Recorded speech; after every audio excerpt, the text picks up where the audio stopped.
ഇസ്രായേലിന്റെ വൻ ഓപ്പറേഷൻ ഗാസയിലെ റഫേൽ നടന്നു. ഒരു കൂട്ടം ഹമാസ് ഭീകരന്മാരെ വധിക്കുകയും 2 ബന്ദികളെ മോചിപ്പിക്കുകയും ചെയ്തു. ശ്വാസം അടക്കി പിടിച്ചു കാണേണ്ട ഇതിന്റെ ദൃശ്യങ്ങൾ ഇസ്രായേൽ സൈന്യം പുറത്തുവിട്ടു. ഒരേ സമയം കരസേനയുടെ പീരങ്കി ആക്രമണവും ആകാശത്ത് ഇതേസമയം ഹെലികോപ്റ്ററും വിമാനവും ആക്രമണം നടത്തുന്ന ദൃശ്യങ്ങളും കാണാം. തിങ്കളാഴ്ച തെക്കൻ ഗാസ നഗരമായ റഫേൽ 2 ബന്ദികളെ വിജയകരമായി രക്ഷിച്ചതായി ഇസ്രായേൽ പ്രഖ്യാപിച്ചു. ഇതിനു മുൻപും ഇസ്രായേൽ ഹമാസുകാരെ വധിച്ച് ബന്ദികളെ മോചിപ്പിച്ചിട്ടുണ്ട്. യുദ്ധം നിർത്തി ഗാസയിൽ നിന്നും ഇറങ്ങിപ്പോയാൽ എല്ലാ ബന്ദികളെയും മോചിപ്പിക്കാം എന്ന ഹമാസിന്റെയും ഖത്തറിന്റെയും ഒത്തുതീർപ്പ് നിർദ്ദേശങ്ങൾ തള്ളിക്കൊണ്ടാണ് ഇപ്പോൾ ഇസ്രായേൽ യുദ്ധം തുടരുന്നത്. ബന്ദികളെ ഞങ്ങൾക്ക് മോചിപ്പിക്കാൻ അറിയാം, എന്നാൽ ഞങ്ങൾ അവരുടെ മോചനത്തിനായി ഹമാസിന് അടിയറവ് പറഞ്ഞ് യുദ്ധം നിർത്തില്ല എന്നും ഇസ്രായേൽ പറയുന്നു. യുദ്ധ കാരണമാണ് ഇസ്രായേലിനെ ആക്രമിച്ച് ജനങ്ങളെ തട്ടിക്കൊണ്ടുപോയത്. അതിനാൽ തന്നെ നിരുപാധികം ബന്ദികളെ വിട്ടയച്ച് യുദ്ധകാരണം ഇല്ലാതാക്കിയാലേ ചർച്ചകൾക്ക് തയ്യാറാകൂ എന്നും ഇസ്രായേൽ പറഞ്ഞു. ഇസ്രായേൽ ബന്ദികളിൽ 2 പേരെ മോചിപ്പിച്ച റഫേലെ ഓപ്പറേഷനിൽ ഡസൻ കണക്കിന് ഹമാസ് ഭീകരർ കൊല്ലപ്പെട്ടു.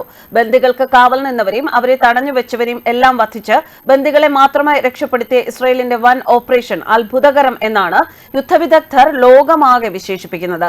അവിശ്വസനീയം എന്നും ചിലർ കുറിപ്പുകൾ പങ്കുവച്ചു. Israeli defence force, Shin Bet police എന്നിവർ ഉൾപ്പെട്ട സംയുക്ത സൈനിക ശ്രമത്തിലൂടെയാണ് ഗാസയിൽ ഓപ്പറേഷൻ നടത്തിയത്.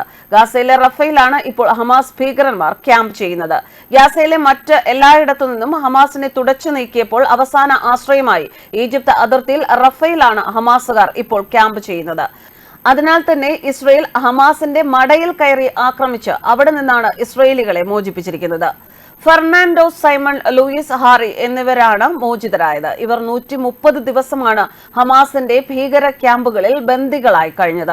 130 ദിവസങ്ങൾക്ക് ശേഷം അവരെ ഹമാസിന്റെ അടിമത്തത്തിൽ നിന്ന് മോചിപ്പിക്കാൻ സാധിച്ചുവെന്ന് ഇസ്രായേൽ വ്യക്തമാക്കി.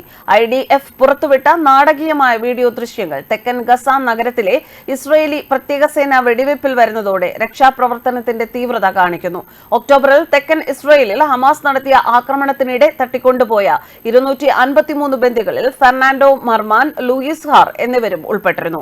ഷിൻബെറ്റ് സെക്യൂരിറ്റി ഏജൻസിയും പോലീസിന്റെ എലൈറ്റ് യമാം തീവ്രവാദ വിരുദ്ധ യൂണിറ്റും ചേർന്ന് ബന്ദികൾക്ക് കാവൽ നിന്ന ഹമാസ് ഭീകരരെ കൊന്നൊടുക്കുകയായിരുന്നു. ഒരു അപ്പാർട്ട്മെന്റിന്റെ 2ാം നിലയിൽ ഇവരെ കെട്ടിയിട്ട നിലയിൽ ആയിരുന്നു. ഇവരെ മോചിപ്പിച്ച ശേഷം ഇസ്രായേൽ സൈന്യം ഈ അപ്പാർട്ട്മെന്റും പരിപൂർണമായി ബോംബിങ്ങിൽ തകർത്തു. വിജയകരമായ രക്ഷാപ്രവർത്തനം ഗാസയെ തകർത്ത 4 മാസത്തെ യുദ്ധത്തിനിടയിൽ ഒരു അപൂർവ പോസിറ്റീവ് എനർജിയാണ് ഇസ്രായേൽ സൈന്യത്തിന് നൽകിയത്. ഇത്രയും യുദ്ധം ചെയ്തിട്ട് ബന്ദികളെ മോചിപ്പിക്കാനായോ എന്ന വിമർശനം നടത്തുന്നവർക്ക് ഇസ്രായേലിന്റെ കൂറ്റൻ മറുപടിയാണിത്. തടവിൽ കഴിയുന്ന ബാക്കിയുള്ള 134 ബന്ദികളെ മോചിപ്പിക്കുമെന്നും ധീരമായ ഓപ്പറേഷന് ബന്ദികൾ ചെവിയോർത്തിരിക്കുക എന്നും ഇസ്രായേൽ പ്രതിരോധ മന്ത്രി യോവ് ഗാലന്റ് മുന്നറിയിപ്പ് നൽകി. ബന്ദികളുടെ ജീവന് ഒന്നും സംഭവിക്കില്ല. ബന്ദികൾക്ക് എന്തെങ്കിലും സംഭവിച്ചാൽ അത് പലസ്തീന്റെ ദുരന്തമായിരിക്കുമെന്നും ഇസ്രായേൽ പലതവണ മുന്നറിയിപ്പ് നൽകിയിട്ടുണ്ട്. സമാധാനത്തിൽ കഴിഞ്ഞ സമയത്ത് ഒരു കാരണവുമില്ലാതെ ഹമാസ് ഭീകരന്മാർ ഇസ്രായേലിൽ കയറി 1200 പേരെ കൊല്ലുകയും 250 പേരെ തട്ടിക്കൊണ്ടുപോവുകയും ആയിരുന്നു. അവിടെയാണ് ഗാസയുടെ നാശം തുടങ്ങിയത്.